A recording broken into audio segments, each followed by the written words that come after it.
Okay, calculating the pH of strong acids and bases. We will talk about weak acids and bases after the first exam, but strong acids and bases are a lot easier. So we're going to start with those, okay? We know that they 100% dissociate. That's the definition, right? So if I have a 0.10 molar solution of HCl, it completely dissociates. So that means I also have a 0.10 molar solution of hydronium or H+. Same thing. Okay, same thing with strong bases. So if I have 0.25 molar of sodium hydroxide, that means I also have a 0.25 molar of just the hydroxide. Because, right, we put these in solution, HCl completely turns into H+ and Cl-. So whatever HCl I had is actually H+. If I put NaOH in solution, I get everything to turn into H+, NOH-. So it has the same concentration. Now, if you have something that has like two hydroxides, you have to take into account how this breaks up. Okay, so if I have calcium hydroxide, which is also a strong base, group 1 and group 2 with hydroxide, that turns into Ca2+ and 2OH-. So every time one of these breaks down, I actually get 2 OH-. So that means that my concentration of OH- here is going to be twice. It's going to be 0.06. Okay, so you do have to take those into account when I'm trying to figure out how much hydroxide, or sorry, how much hydronium or H+, or how much hydroxide or OH- there is. All right, so we're going to actually calculate some pHs of some solutions. What I put HCl in, NaOH in, MgOH2 in. Okay, so if I said that I have a 0.015 molar of HCl, since this is strong, that means that's the concentration I have of H+. So I can just do the negative log of that, 0.015, and that will give me my pH. So that should be 1.82. Okay, now you don't write pH after it. You don't write a unit. You just leave the number. Okay, sodium hydroxide and then magnesium hydroxide. So why don't you guys try those and then check your answers. Okay, so if I did this, I took the negative log of 0.0028 for sodium hydroxide and got 2.55. Now, if you stopped there, you shouldn't have, because that's hydroxide. So what I really found was the POH. So I had to do 14 minus that to find the pH. This is one of those times, and I'm going to tell you this a lot in acids and bases, make sure your final answer makes sense. Okay, obviously sodium hydroxide is a base, so my answer should be basic. If I ended with 2.55, well, that's an acidic pH, so I forgot something. You need to do 14 minus, and I get 11.45. That's basic. That makes more sense. All right, same thing with C, but C, I gave you a few extra steps. I didn't tell you the concentration.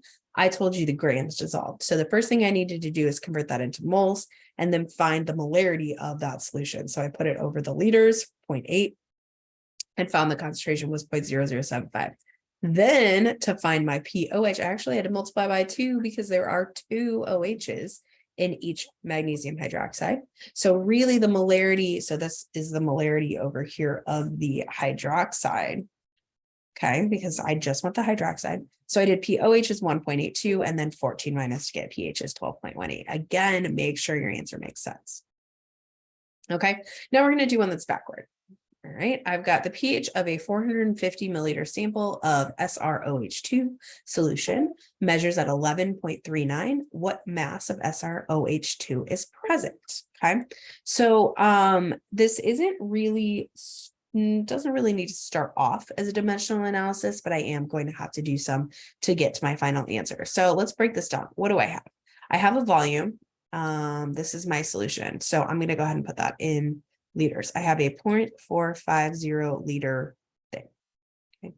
I also have that the pH is 11.39, and I want to know the mass.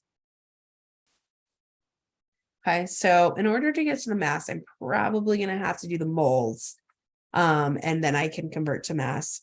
But I need the moles first, which only comes from molarity. Well, I don't have molarity yet. I have pH, so I can get the molarity. All right. Now, notice I'm looking for hydroxide. So I'm actually going to find the pOH first. That's going to be more useful for me. And the pOH is 2.61. Okay. Now, if I do 10 to the negative 2.61, that will give me my OH- concentration. So OH-. is 10 to the negative that, and I get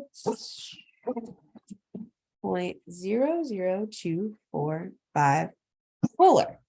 Hey, sorry.